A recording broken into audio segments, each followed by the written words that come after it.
Today we're going to be adding a website slider to our UI kit.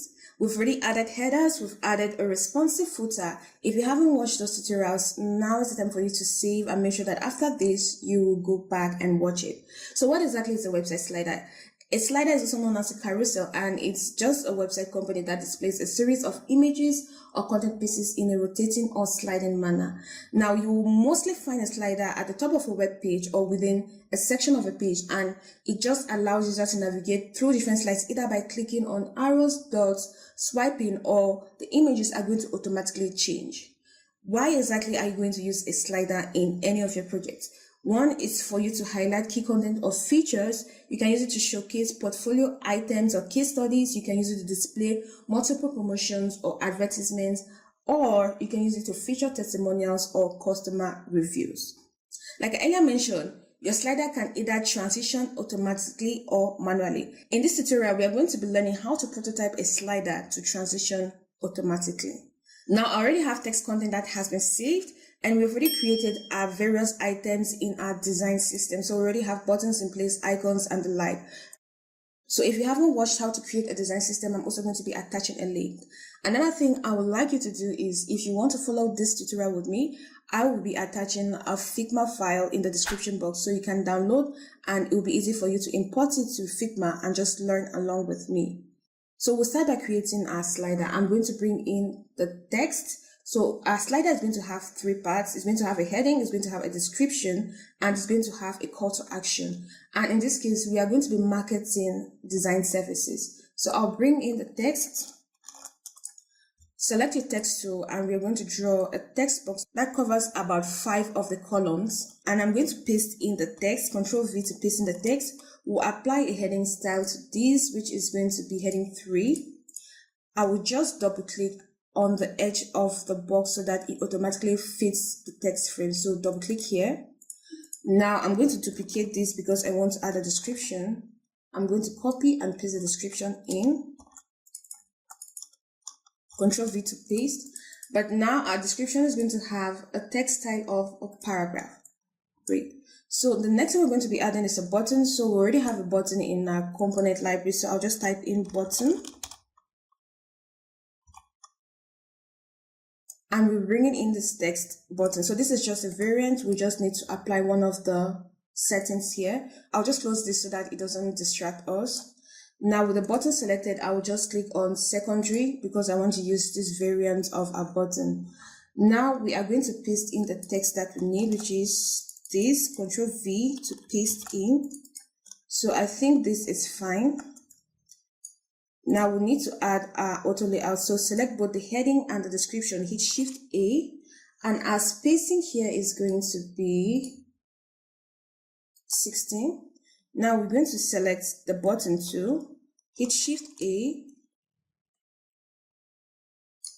and we're going to give this a spacing of 48. Okay, so we have our text in place. Now, another thing we need to add is a background image. So in order for us to do that, we're going to select the rectangle tool. I know what the height is going to be, so I'll just draw the rectangle, and I'll come to where we'll have the height values, and we're going to enter 700 because I want the height to be 700. Our width is also supposed to be 1440. So we need to send this to the back, and the keyboard shortcut is the left square bracket. If you can't find it, you just need to right click on the rectangle, and we're going to select send to back. So it sends it to the last layer.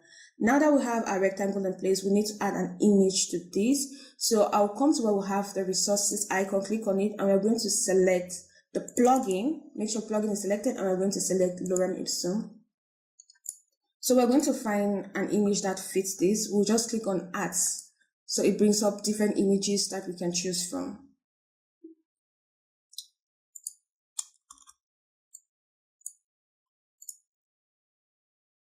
Okay, so we'll have different images here. I'll just select one of them. Select this image. Okay, now this looks good, but the contrast with the background is not the best. So I want us to do one more thing. We're going to add a fill on top of this, and we are going to click on the fill that we just added on top. We're going to increase the opacity of the black color just a little bit, and we're going to change the text color here. So make sure that the text is selected, and we're going to select the white color. So for now, I think this looks fine to me. We can adjust some of this later on.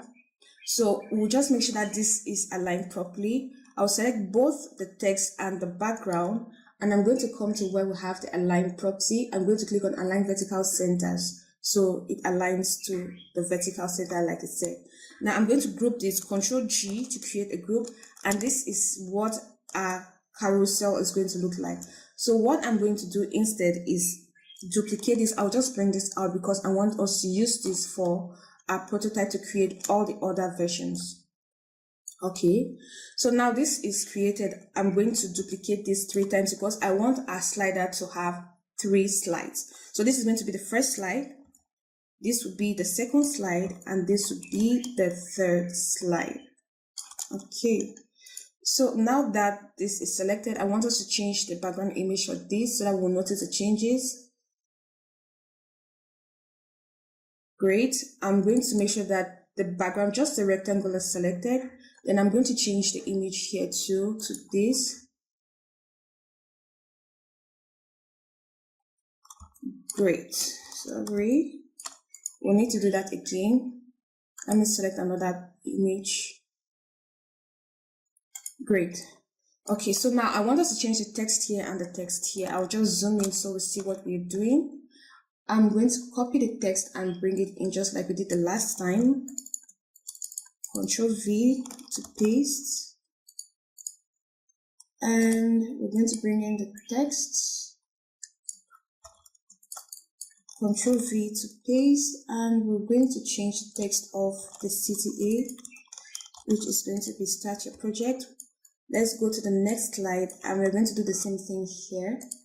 We'll bring in the text, Ctrl V to paste, and the description, Ctrl V to paste, and the last, the CTA, Ctrl V to paste.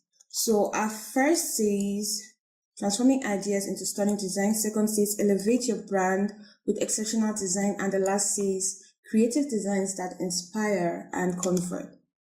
Okay, now we have our slider elements. I'm going to select all the 3 that we just added, and we're going to create a component set. So make sure that we come to create a component set. Under our component icon, click on create component set, and we are going to call this a slider. Our first is going to be the first slider. So this is going to be count, so number of slider or the slider count. Enter. Then we are going to call this slider 1. We'll just give this 1. This one is going to be 2, and this is going to be 3. So make sure that you call this 1, 2, and 3. Now that we have our sliders in place, I need to close this. It's a little bit distracting. We need to come to where we have prototype in order for us to prototype and make sure that this automatically switches from one slide to the next. So with this selected, come to where we have prototype. At the very top right, click on prototype and make sure that it changes to the prototype tab. Now we're going to prototype this. Click on the very first slide, and we are going to click on the plus button and drag it to the next slide. So from 1 to 2, our action is going to be after delay. So after a few seconds, it should change from the first slide to the second slide. So our duration is going to be 1.5. It's going to change to, but now our transition is going to be a dissolve. So I think this is going to be fine. You can change the transition type here, but I think we're going to leave it at this. It should be ease out. Now we are going to go to the next slide. We are going to do the same thing that we did here. We're going to click on the plus button, drag it to the next. So from 2, it should change to 3, and dissolve, ease out. But now our action is supposed to be after delay, and the after delay should be 1.5 milliseconds. So I think that the settings are right here. Now, after the text slide, we want it to change back to the first slide. So we're going to click on the plus button and drag it to the very first slide. And the action is going to be after delay still. It's going to be 1.5 milliseconds, and the settings are going to remain the same. Change to count 1 is going to be dissolving, and ease out is going to be 300 milliseconds for it to ease out. So I think that the settings are fine. Now that we have this in place, we will now need to test out to see if our slider is working the way it should. So we're going to copy the very first slide, Ctrl+C to copy, and we are going to zoom in. So I'm going to show you another way for you to paste content. Make sure that this frame is selected. This is the original slider we created. I'm going to right click on it and we're going to click on paste to replace. So it's going to replace the current content with the content we just copied. Paste to replace. And you notice how the borders changed to purple, showing that this is a component. Before we test out this prototype, we will need to make sure that we create a flow. So click on the slider frame and we are going to create a flow starting point. We'll just call this slider. Now, for us to test the slider to see if it actually works, we're going to click on the preview icon just on the right of where we have the flow that we just created. And you see that our slider actually works. So we can just enlarge this. And this is a very quick way for you to test out your prototypes, especially if you're going to be using flows. So guys, this is how you create a slider that automatically switches from one slide to the next. And the rule of thumb is for you to create at most 3 slides. If you want to create 5, that is going to be a choice, but it's best limited to 3 because remember they're using this slider as a way to market services or features or reviews. If you haven't subscribed, now is the time for you to subscribe. Now is the time for you to subscribe because I'm definitely going to be uploading more content. And even if you're already skilled at designing with Figma, you can still use this as a point of reference. Thank you so much for watching. Until next time, bye-bye.